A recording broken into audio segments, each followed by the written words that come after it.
횟집 아가씨가 생선을 손질하던 순간 회장님의 시선이 그녀의 손등에 머물렀습니다. 저 반점 조용히 읊조린 그는 그 하나의 붉은 점에 숨이 멎는 듯한 충격을 받았습니다. 40년 전 첫사랑과의 마지막 인사 그리고 그날의 약속이 뇌리를 스치고 지나갔습니다. 강원도 고성의 작은 항구, 새벽 5시. 바다에서 불어오는 짭조름한 바람이 청진 식당의 문을 살짝 흔들었습니다.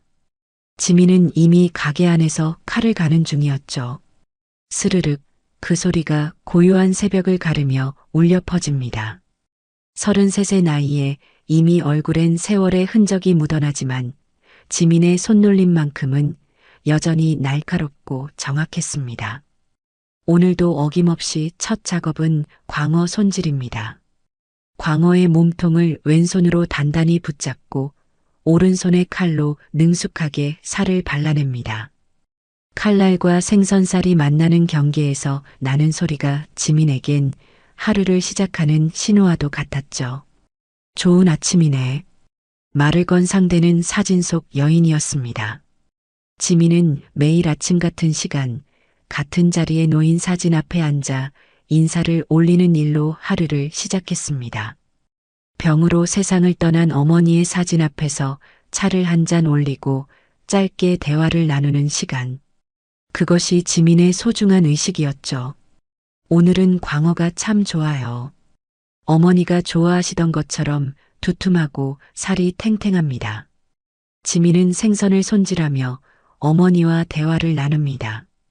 흰 도마 위에서 은빛으로 빛나는 회는 마치 어머니의 웃음처럼 깨끗하고 순수했습니다. 회를 뜨는 지민의 오른손 등에는 선명한 붉은 점이 있었죠. 엄마가 남긴 유일한 흔적이라고 생각했던 그 점. 지민은 말이 많은 편이 아니었습니다. 손님들에게도 필요한 말만 하고 대부분의 시간을 혼자 생각에 잠겨 보냈죠. 하지만 그녀의 회는 말을 대신했습니다. 정성스럽게 뜬 회 한 점에 지민의 이야기가 담겨 있었습니다. 청진 식당은 크지 않았지만 항구를 찾는 이들 사이에선 꽤 유명한 곳이었습니다. 특히 아침 일찍 나오는 회는 그날의 첫 작업이라 더욱 신선하다는 입소문이 자자했죠. 가게 문을 열고 첫 손님을 맞이할 준비를 하며 지민은 창밖으로 보이는 바다를 바라봤습니다. 이곳은 어머니가 마지막까지 지키던 곳이었고 지민에게는 전부와도 같은 공간이었죠. 오전 11시 청진 식당 앞에 검은색 고급 세단이 멈춰 섰습니다. 차에서 내린 백발의 노신사는 잠시 주변을 둘러보았죠. 정윤식 회장은 60둘의 나이에도 여전히 당당한 체구와 날카로운 눈빛을 유지하고 있었습니다. 그는 대기업의 회장직에서 물러난 지 얼마 되지 않았고 요즘은 조용한 시간을 찾아 여행을 다니는 중이었습니다. 여기가 맞나? 정윤식은 작은 목소리로 중얼거렸습니다. 30년도 더 된 오래전 기억이 그를 이곳으로 이끌었죠. 그때는 아무것도 없던 작은 어촌이었는데 지금은 제법 관광객들로 북적이는 항구가 되어 있었습니다. 청진 식당의 간판을 보자 그의 발걸음이 멈춰 섰습니다. 그 이름은 어딘가 익숙했습니다. 망설임 끝에 문을 열고 들어서자 은은한 생선 냄새와 바다 내음이 그를 반겼습니다. 식당 안은 생각보다 아늑했습니다. 창가 자리에 앉은 정윤식은 창밖으로 보이는 바다를 물끄러미 바라보았죠. 무엇을 드릴까요? 지민이 메뉴판을 들고 다가왔습니다. 정윤식은 잠시 그녀를 바라보다가 시선을 돌렸습니다. 왠지 모를 익숙함이 느껴졌기 때문이었죠. 오늘의 회 정식으로 주세요. 정윤식이 말했습니다. 지민은 고개를 끄덕이고 주방으로 사라졌고 그는 식당 안을 둘러보기 시작했습니다. 벽에 걸린 사진들, 오래된 목조 가구들, 손으로 쓴 메뉴판까지 모든 것이 어딘가 그의 기억을 자극했습니다. 기다리는 동안 그는 자신이 왜 이곳에 왔는지 다시 생각해 보았습니다. 최근 회사 일에서 완전히 물러나면서 젊은 시절의 기억들이 하나둘 떠오르기 시작했고, 그 중에서도 가장 선명한 것은 첫사랑 여진과의 시간이었죠. 여진이 마지막으로 연락했던 곳이 바로 이 고성이었습니다. 무슨 생각을 그렇게 하세요? 지민이 음식을 가져오며 물었습니다. 정윤식은 순간 현실로 돌아왔습니다. 아, 그냥 오래전 이곳에 왔던 기억이 나서요. 지민은 특별한 관심 없이 음식을 차려놓고 다시 주방으로 향했습니다. 하지만 정윤식의 눈은 그녀의 뒷모습을 쫓았죠. 어딘가 너무나 익숙한 느낌이 들었기 때문입니다. 정윤식은 천천히 식사를 하며 주방을 흘끔거렸습니다. 지민이 회를 써는 모습이 유리창 너머로 보였죠. 그녀의 손놀림이 무척 능숙했습니다. 날카로운 칼로 생선의 살을 발라내는 모습은 마치 오랜 세월 동안 연마된 기술과도 같았습니다. 문득 지민의 오른손 등에 시선이 꽂혔습니다. 그곳에는 선명한 붉은 점이 있었죠. 정윤식의 숨이 멈칫했습니다. 그 붉은 점 여진도 똑같은 자리에 똑같은 모양의 점이 있었습니다. 30년 전 그가 손가락으로 살짝 건드리며 장난치곤 했던 바로 그 점. 여진이. 정윤식은 무심코 속삭였습니다.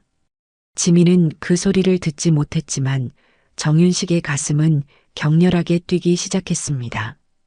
그 점뿐만이 아니었습니다. 지민의 날카로운 턱선, 조용한 말투, 심지어 회를 써는 방식까지 모든 것이 여진을 떠올리게 했죠. 식사가 목으로 넘어가지 않았습니다. 정윤식은 물을 한 잔 마시며 진정하려 했지만 심장은 여전히 거세게 뛰고 있었습니다. 설마 이 여자가 여진과 관련이 있는 걸까요? 그는 기억을 더듬었습니다. 여진이 마지막으로 연락했을 때 그녀는 아무 말도 하지 않았습니다. 단지 자신의 삶을 살겠다고 더 이상 연락하지 말라고만 했었죠. 더 필요한 것 있으세요? 지민이 다가와 물었습니다. 정윤식은 그녀의 얼굴을 바로 볼 수 없어 시선을 돌렸습니다. 아니요, 괜찮습니다. 지민은 고개를 끄덕이고 다시 주방으로 돌아갔습니다. 정윤식은 그녀의 뒷모습을 바라보며 생각에 잠겼습니다. 여진과의 관계는 오래전 일이었습니다. 둘은 진심으로 사랑했지만 그의 가족은 그 관계를 인정하지 않았죠. 결국 그는 가문의 압력에 굴복했고 여진은 그의 삶에서 사라졌습니다. 식사를 마치고 계산을 위해 카운터로 다가갔을 때 지민이 홀로 나와 있었습니다. 이제야 정면에서 그녀의 얼굴을 제대로 볼 수 있었죠. 그 순간 정윤식의 숨이 턱 막혔습니다. 여진과 똑같은 눈매.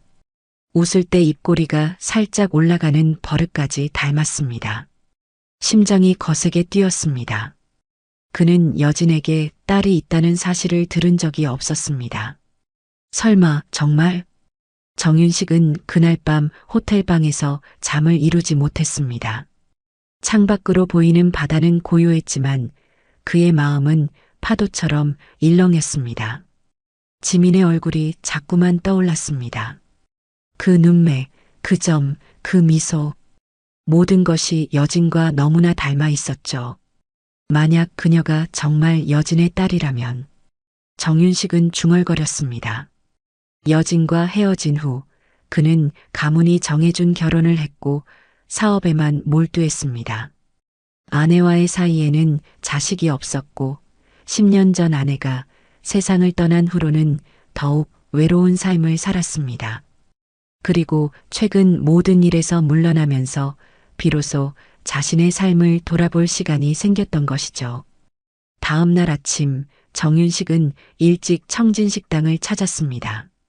아직 문이 열리기 전이었지만 안에서는 불이 켜져 있었습니다.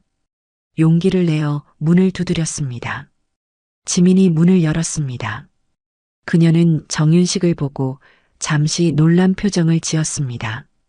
아직 영업시간이 아닌데요. 알고 있습니다. 잠시 이야기할 수 있을까요? 지민은 망설이다가 문을 더 넓게 열었습니다.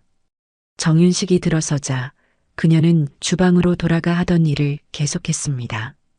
그는 어제 앉았던 자리에 다시 앉았습니다.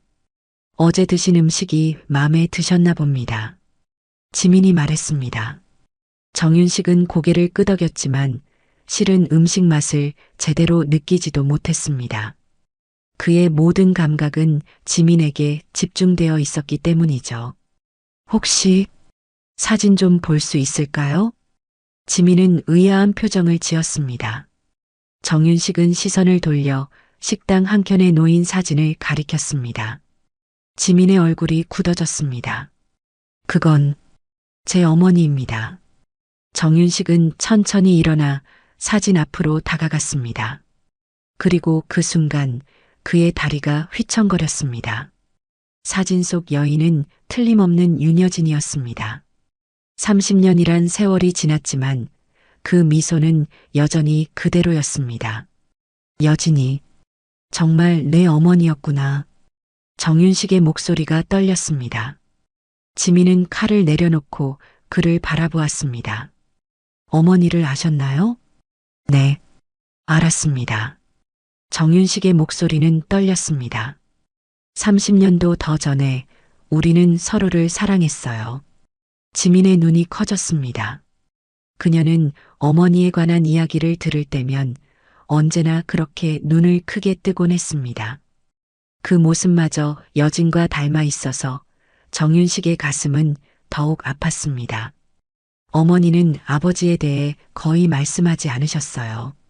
지민이 조심스럽게 말했습니다. 단지 사업가였고 돌아가셨다고만 알고 있었죠. 정윤식은 쓰게 웃었습니다. 여진은 그가 죽었다고 딸에게 말한 것이었군요. 어쩌면 그건 진실에 가까웠는지도 모릅니다. 여진에게 있어 그는 정말로 죽은 사람이나 다름없었으니까요. 앉을까요? 정윤식이 제안했고 둘은 창가 자리에 마주 앉았습니다. 지민 씨, 당신의 나이가 몇 살인지 물어봐도 될까요? 33입니다. 정윤식은 숨을 깊게 들이마셨습니다. 시간이 맞았습니다.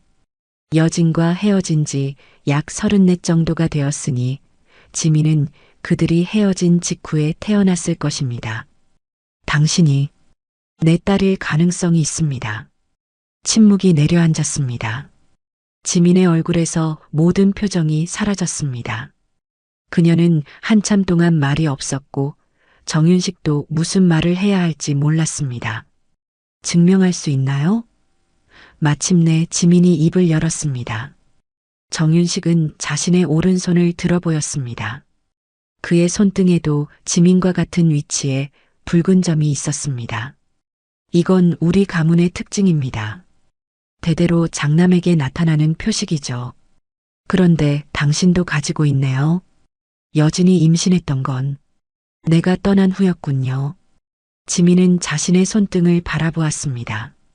그녀는 항상 이 점이 어머니에게서 물려받은 것이라 생각했습니다. 하지만 지금 눈앞에 이 남자가 말하는 것을 들으니 모든 것이 맞아떨어졌습니다. 어머니는 힘들게 사셨어요. 지민의 목소리가 떨렸습니다. 저를 키우기 위해 모든 것을 희생하셨죠. 정윤식은 고개를 숙였습니다.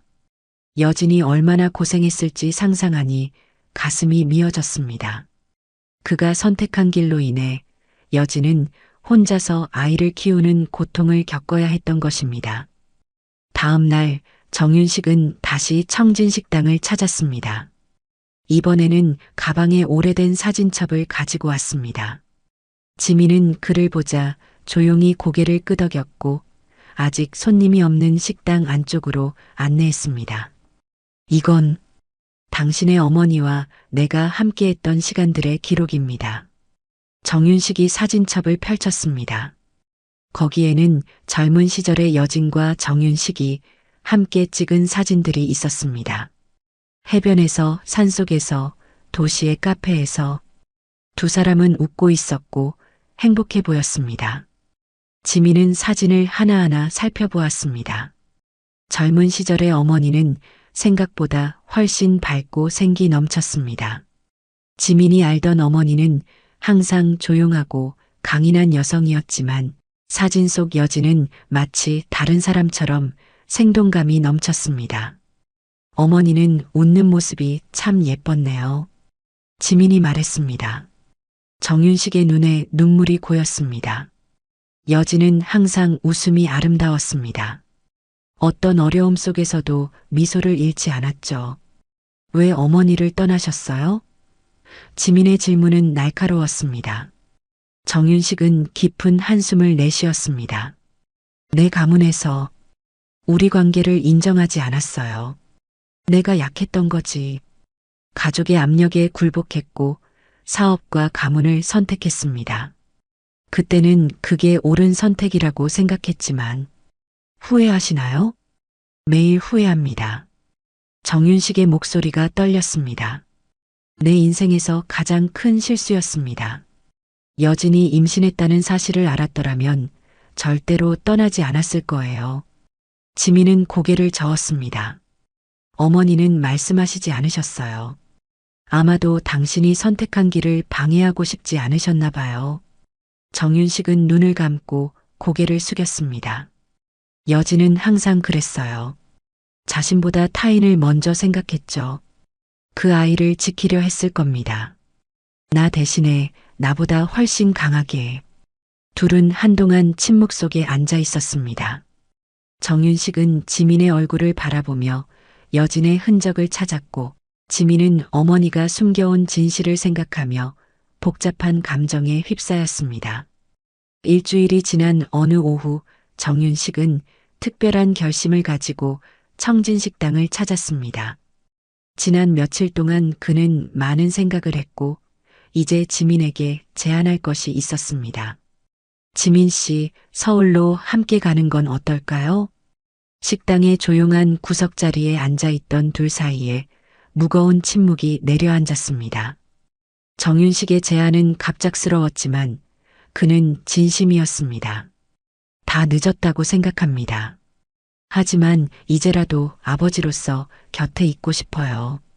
당신이 그동안 몰랐던 모든 것을 되돌릴 수는 없겠지만 앞으로의 시간은 함께 할 수 있으니까요. 지민은 창밖으로 보이는 바다를 바라보았습니다. 이 바다는 그녀에게 어머니와의 추억이 담긴 공간이었습니다. 어머니는 이곳에서 그녀를 키웠고 이곳에서 마지막 숨을 거두었습니다. 제가 가진 건 이 식당뿐입니다.